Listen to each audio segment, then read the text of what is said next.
on Wednesday, Marielle, for you. I think you might be the only absent student. We just took our quiz and thank you. We took our quiz and you need to have your parent give you that quiz. I'll send it on email. It can be taken with note cards and it's just basically a homework check. So take the quiz with your French and Indian War note cards only. You don't need the rest of them. I'm going to hand back out the quiz, and while I'm doing that, you guys make sure you have your note cards out. We're about to go over these, and then, Marielle, you'll get to catch up with us. We're going to go over the note cards. So, really quick, handing these back out. Are you?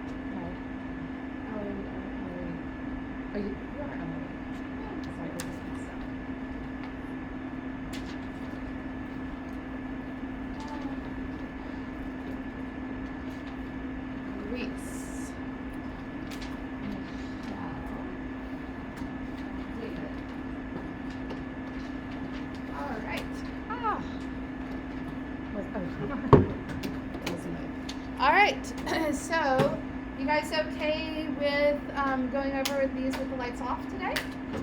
Everyone fine with that? All right. David, would you mind?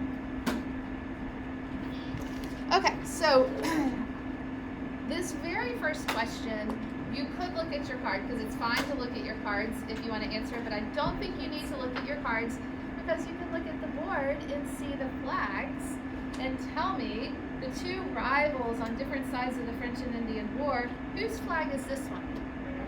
The British, and whose flag is this? The French.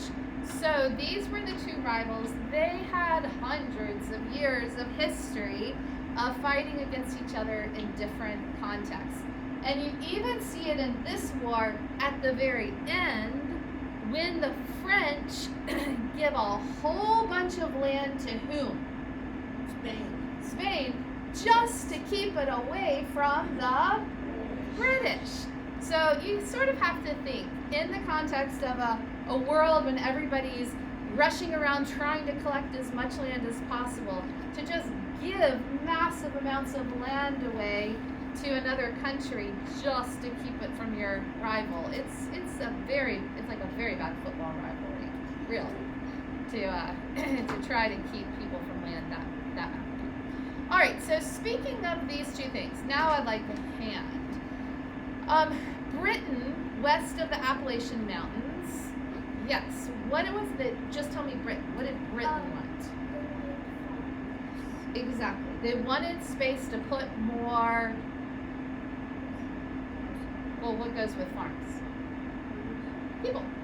Yeah. They wanted more space for people, and they wanted more space for people to grow things and produce things.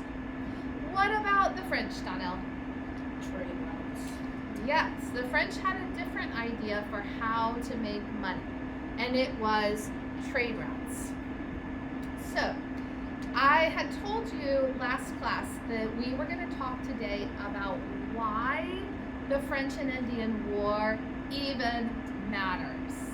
And before we do that, let me just remind you, this map from the book is, if you look at just the orange part, it looks like the map that we used last class period, right?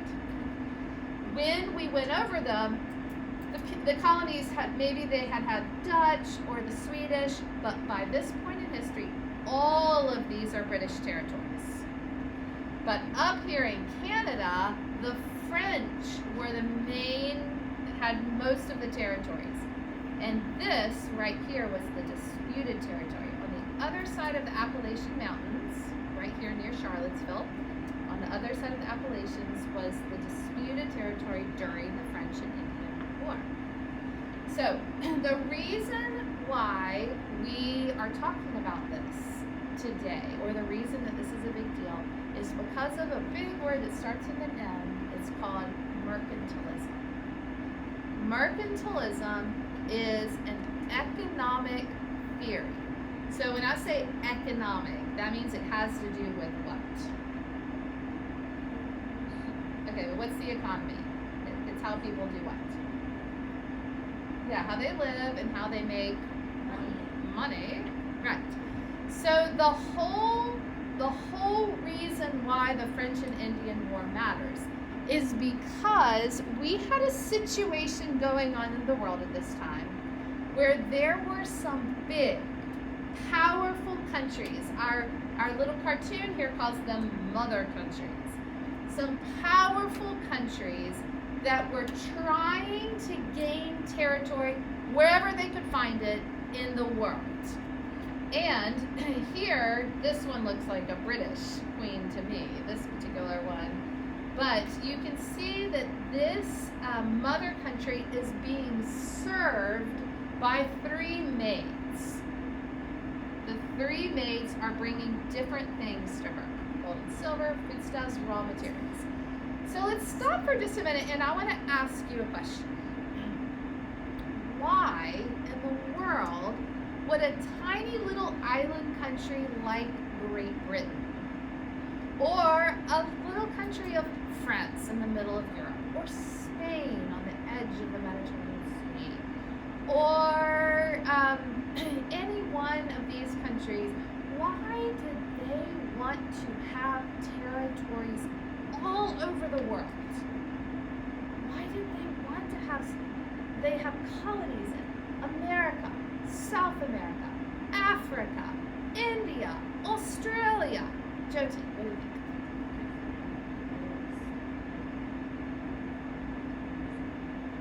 Okay, they wanted to find some stuff that they could use. All right, more thoughts? Yes. Expand power through what? How does that expand power?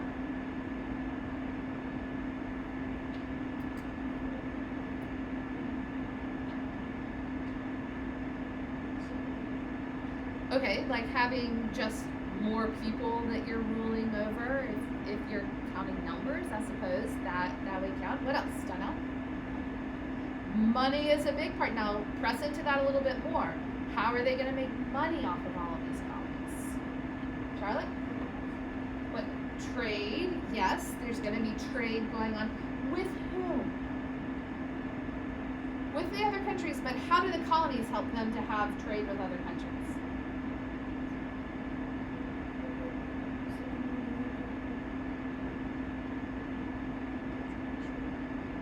The more land, the more what? More raw materials. That's a big part of it. And in that land, there's more people, of course, that would buy the goods. You guys are really getting to the heart of what mercantilism is. Yes?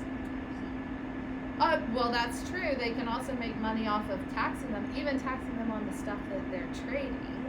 Yeah, that happened with the pre-American Revolution. Charlotte? Yes, there's some variety. Before Great Britain got all those colonies in the Caribbean Sea, there was no sugar. Sugar wasn't processed. And the Brits love sugar in their tea. They had crazy sugar intake, nothing like Americans today. But for that time in world history, it was wild how important sugar was to them. In South America, it's coffee. In Virginia, what was the product here? Tobacco. All of this called different forms of gold. There were actually colonies like in South Africa. Do you guys know what they found in some of the African colonies? Actual gold, like mines of gold. All right, so that's a lot of stuff. Now, mercantilism is an economic theory that you might think, well, duh, this makes sense. You get stuff from these colonies, you own them, you get stuff from them, it all works out. But it only works out if you're thinking about stuff in a very particular way. And the colonialism only worked out because of a group of people who made it work through their hard labor. Who were those? Native Americans or enslaved peoples. Enslaved peoples did cheap labor. They either made $0 or they made very little in terms of being provided for. They were very cheap labor and they did stuff that otherwise would have cost a lot of money. So the trade that existed between the mother countries and all they're getting from the colonies worked because of slave labor. And it also worked because they needed somebody to buy the stuff back. And Spain wasn't going to do it. Spain had their own colonies.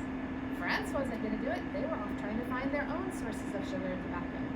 So who is going to buy the stuff that is being made in all these places? Yeah, all the British colonies. They forced them to buy it back. They would say, no Amazon, there's no Amazon Prime. You can't go and be like, oh, I think I'd rather get it from here. You have to buy the stuff from your own country. Which is, in the case of England, see the teeny tiny country of England, trading here. They left out the Caribbean right here, coming all the way down and up to India, over to Australia. In the 1800s, the sun, you guys know this saying, don't you? The sun never set on what? The British Empire. It was all over the world. The sun didn't set on it. I'm going to show you a video about mercantilism. Mercantilism is an economic system that was used by European countries in the 15 to 1700s. Under mercantilism, a country's wealth was determined by its accumulation of gold and silver. So just about everything the government did was to make sure it gained more gold and more silver. In order to get this gold and silver, a country needed a favorable balance of trade. This means that the country exports more than it imports. Picture the country as a business. In order for a business to succeed, it has to sell more than it buys so that it makes a profit. This is the same way countries acted as well. They would trade goods with other countries, hoping to export more than they imported. If they did, the other country would need to make up the difference in gold and silver. Colonies played a huge role in European countries increasing their wealth. A mother country would set up colonies in other parts of the world. Then, they would take the raw materials of that colony and use their industrial capabilities to turn them into manufactured goods. As these colonies became populated, they became new markets for the mother country to sell to. To put it another way, imagine a town with a grocery. Everyone in the town grows different fruits and vegetables in their gardens. So here we have Bob, and he grows apples. Meanwhile, Sandy grows tomatoes, and Norman grows broccoli. They will each supply the grocery with the food that it needs. The grocery takes the fruits and veggies, processes them, and sells them back to the people for a much higher rate. So Norman can still buy his tomato sauce and Sandy can get her broccoli cheddar soup. It's just going to be more expensive. In this example, it would make lots of sense for the people to cut out the grocery and just process the food themselves and trade with each other. However, this was not possible for European colonies for a few reasons. One, they may have lacked the ability to efficiently turn the raw materials into manufactured goods. Also, the European countries made laws to control trade and prevent colonies from trading with each other. For example, the Navigation Act said that imports and exports from British colonies had to be transported on British ships. This gave Britain a monopoly on trade and allowed British merchants to keep high prices without worrying about losing business to competition. This brings up another point about mercantilism. European countries viewed wealth as being the zero sum. In a zero-sum situation, if one side gains, the other side must lose an equal amount. They believe this because gold is a scarce resource. There's only so much of it. So, if one country gains more of the world's gold, then another country has less of it. Today, we often view trade as being positive sum. This means that both sides can gain in trade by making the pie bigger. For example, let's think back to our farmers from before. Bob is really good at growing apples and can harvest 12 dozen apples a day. However, Bob is poor at growing tomatoes, producing only 2 dozen tomatoes a day. Sandy, meanwhile, can grow tomatoes really well, but is poor at growing apples. It makes perfect sense for the two of them to focus their efforts on what they are efficient at and to trade their surplus goods for other items that they need. By specializing in one crop and trading, they can grow the size of the pie so that both sides gain from their trade.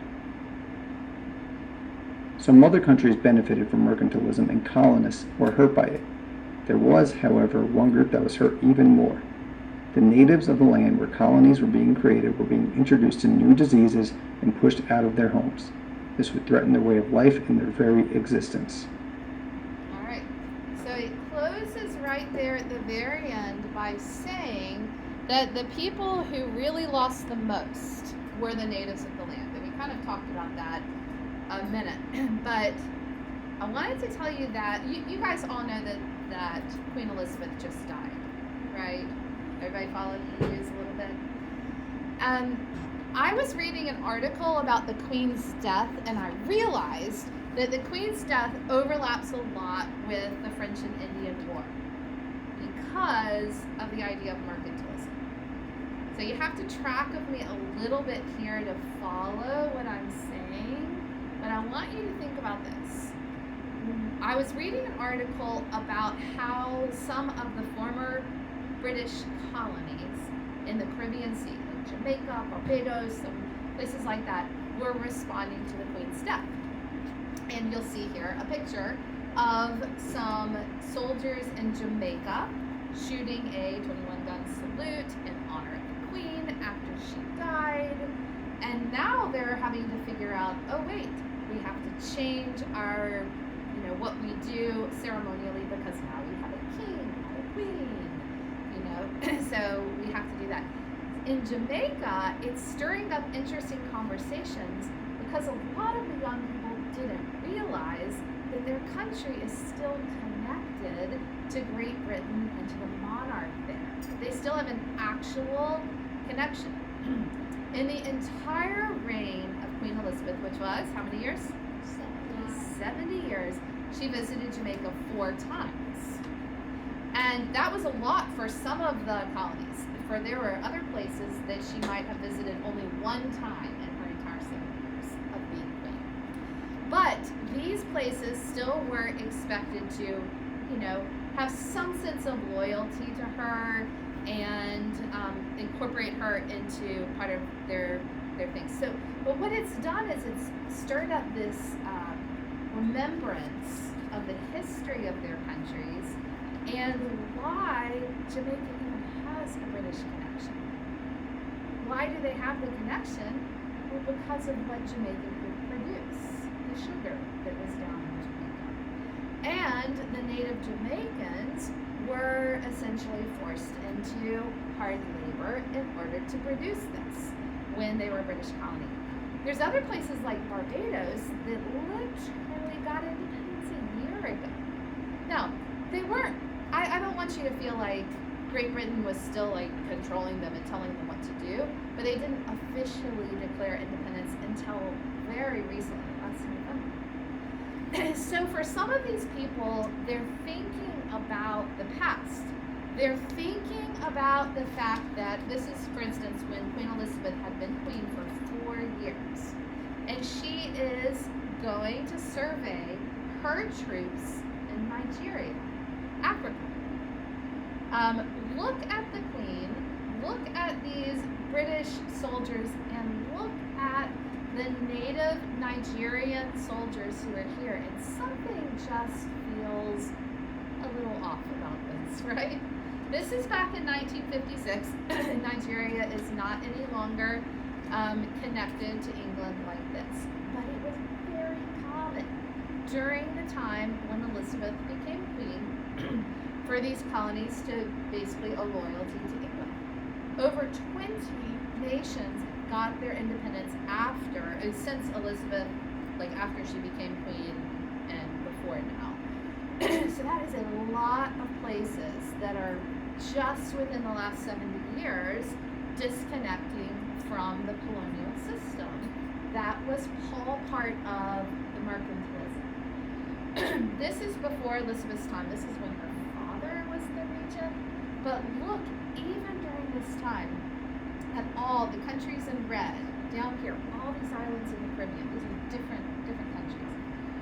Central America, South America, all these places in Africa, the Middle East, India, the entirety of Australia, all British Empire in the 1920s, within the last 100 years of American history. So the effects of mercantilism, the effects of colonialism don't disappear quickly, even though our economic theories have changed, even though both capitalism and even the socialism that kind of took over in the world were quite different from these colonial systems. There's still, even to this day, the effects of it.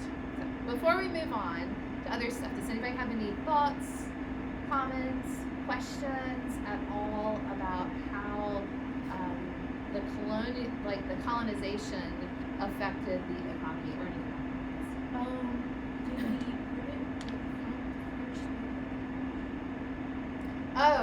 They do have a funny relationship still, but no.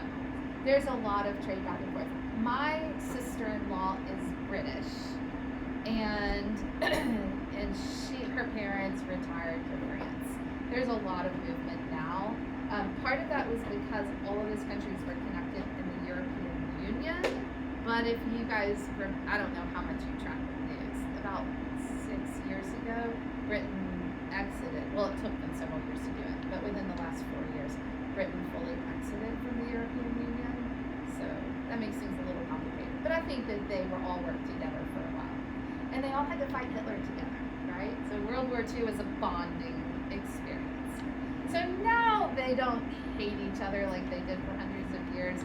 Now it's just a bit of a national joke, I guess, to make fun of each other. That's a good question. Yes, maybe a little bit like that. Any other comments? Yes, Jody?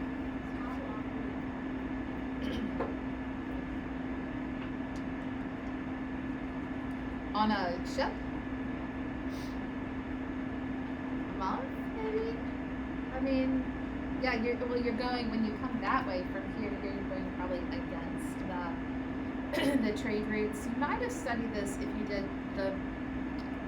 it was a little bit earlier, but when they were discovering these trade routes here and then going around the world and all of that, they were trying to figure out safer ways to get around the Cape of Africa and all of that. There's a reason they did this, though. Why did they do that instead of just taking the much shorter route through the Mediterranean Sea and just popping down here? Anybody remember? Charles? Because, yeah, and what was wrong with the land? What would happen if they went over? Ideas? Well, yeah, for sure. And what would the people who own the land, Yeah, it was really dangerous. So if you could go through the Mediterranean Sea and figure it out and try to go this way, but people didn't own the sea the way that they sort of owned the land and all the trade routes there. Plus, the roads weren't very good that way. So it was dangerous to go over there. That's why the European nations were trying to find sea routes to get around. All right, on what side were most Native Americans in the French and Indian War? David? Yeah, why French? Yeah, because they benefited, and the French were nicer to them, but they benefited. They liked using the trade routes. Now, George Washington, this is the first time he appears in history. Ellery, what did he do for the British that basically started the French and Indian War?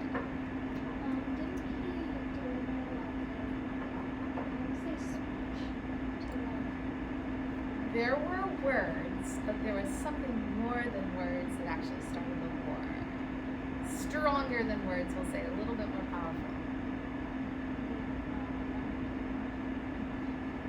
He ambushed one of their forts, and when he did that, the fighting was sort of constant from there. Anybody remember how old George Washington was at this time? Only 21 years old, and he probably made a bunch of mistakes, but he learned a lot that helped him to be the general in the American Revolution. As a side point, the British treated the French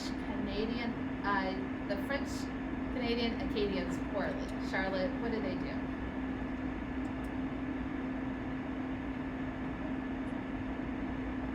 Oh, okay. You don't want to answer that one? All right, Willard.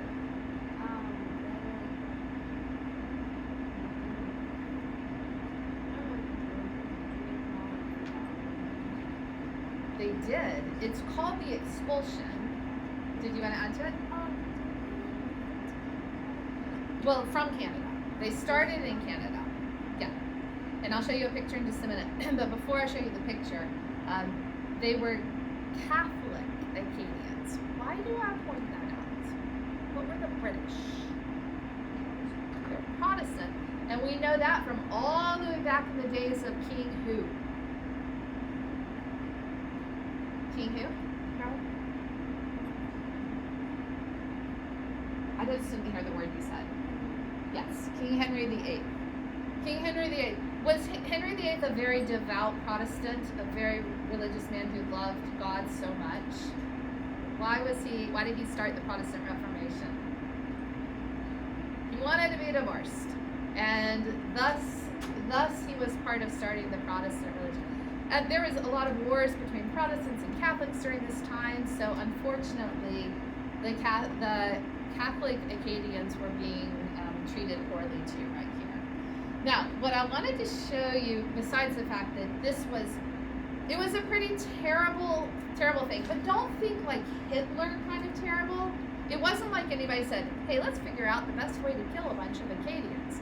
It was more like something else you've studied in history. What's another expulsion like this that you've probably studied before or read about before? Yeah, more like the Cherokee Trail of Tears. More that kind of vibe. A lot of neglect, a lot of starvation, a lot of bad weather, a lot of just not caring about these people, just getting them out. And in the expulsion, some of them did go back to France, but some of them came down the coast across Florida to New Orleans. Anybody in here ever visited New Orleans? You've been to New Orleans? You have? Anybody else? New Orleans? Okay. New Orleans is known for a particular kind of food. Do you remember? Do you remember how good the food was? Anybody know what it's called? Food in New Orleans? Cajun food. It's Cajun food. Anybody tried it? Delicious. It's really good food. Spicy though. And if you go to New Orleans, it has a really different culture from the rest of the South. Plus, a kind of a side language. What language do people speak down in New Orleans to this day? It's really unusual for the South. Wanna try? It's French. Right. So a lot of people still speak French because the Acadians held onto their culture when they were expelled, and some of them ended up in New Orleans. So if you ever get a chance to go to New Orleans, it's really different from the rest of the South. A lot of seafood, spicy Cajun food, culture that includes French language speaking. All right. Michelle, do you remember how the British soldiers fought? It was so different from the way the natives would have fought.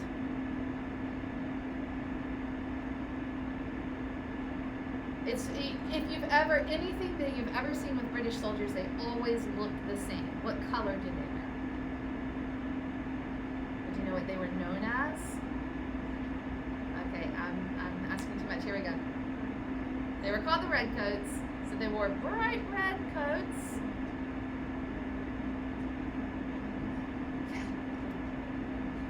Yes.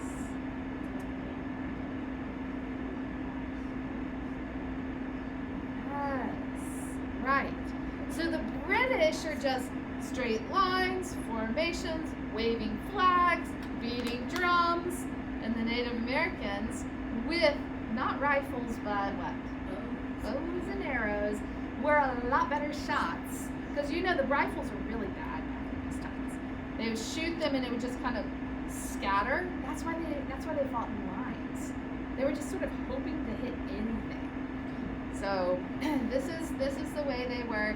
And then the natives, these are Seminole Indians down in Florida, hiding here in the trees to get them. All right, the Native Americans caused resentment because they would invade, scalp innocent. Basically, people started hating the natives, but the colonists just turned around and did the same thing back. And here's where I get to show you pictures and tell you some stories about scalping, which is what I know you were hoping for when you came to school today. Usually people, the warriors would scalp other people after a battle. And that's because it's a lot easier to carry a scalp around than to carry around what? A whole head. It's very heavy. So they would just pull up the hair, take off the top of the skin. But sometimes people got scalped while they were alive. And sometimes they even survived the scalping. Not often, because having your bone exposed caused a lot of infection. But this is a scalping knife. This is a man who survived the scalping. Here is a native chief who doesn't just have long hair. What is he wearing on his sleeve? To show what a warrior he is, he's wearing a scalp. But look, here's a white European colonist who is doing the same thing, reclining, showing off all of his scalps, because the scalping went both ways. The initial scalping happened and really started in the Pequot War, when the natives continued their normal tradition in battle of taking not heads but scalps home, and so the colonists started doing it back to them. The Massachusetts Bay governor said, I will give 40 pounds, that's money in British money, I'll give 40 pounds to anybody who brings me the scalp of an Indian warrior, and I'll give you 20 pounds if it's a child or a woman. So even the white colonists were encouraging people to scalp. But I gotta tell you this story about a woman named Hannah Dustin, a housewife, mother of 8 children. When the natives invaded her village, Hannah's husband and 7 children ran off, and she was there hiding with her baby. She watched 27 people in her village be killed in the process, and her baby was taken from her arms and killed. She was taken into captivity, and she waited for her chance for revenge. And then, when they were all sleeping, Hannah sneaked a tomahawk and killed every one of those 10 captors who had her and scalped them. How do we know this? Because Hannah walked into the office of the governor of Massachusetts with 10 scalps and demanded her reward money for all the natives she had scalped. So it went both ways. Under the leadership of William Pitt and George Washington, the British won. And when they won, they did not get the entire middle of North America because the French gave it to the Spanish. The other land that Britain claimed was the eastern portion of Canada. It basically all became British, even though they still speak some French up there, and a lot of North America. What about the natives? Did they get land? No. They got a lot of bitterness and a lot of abandonment, and this is going to cause a lot of problems for the future. That's the end of your lesson. You guys are excused.